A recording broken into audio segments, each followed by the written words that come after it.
Hey, what's up? In this video, I'm going to show you how to easily change the oil or get the oil out of the inboard outboard motor using a pump that I bought off of Amazon. I'll put a link in the description of this video over to one of these pumps so that you can grab one. Hooks right up to your battery, easy to use, and it'll make it a lot easier to drain the oil out of your inboard outboard. So what you do is you hook it up to the positive and the negative of your battery, and then it's got a smaller hose, and the smaller hose goes down the dipstick tube, and you push it in till you feel the bottom, out.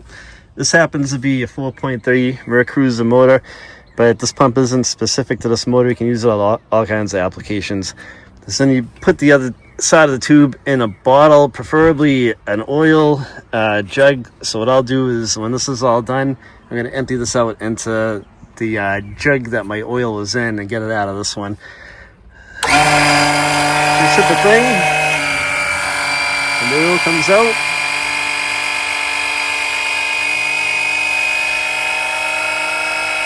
And it'll start making its way. You kind of just sit back and relax and watch it. I put my oil jug down here so it goes a little quicker, and you can see it doesn't have a hill to go up, so it'll fill a little quicker this way. This is the easiest way to do this that I know of. All right, so you're gonna know when all the oil's out of the engine because it's gonna start to sound like this. You start to see it sputtering and no more oil coming back through. So it's a pretty easy way to do it. It probably took like, I don't know, between 5 and 10 minutes to suck all the oil out of the bottom of the pan of this 4.3 Mercruiser motor. If you guys got any questions or comment on the video, I will reply back to you. Hope you enjoyed the video, and don't forget to subscribe to the channel. Take it easy, guys.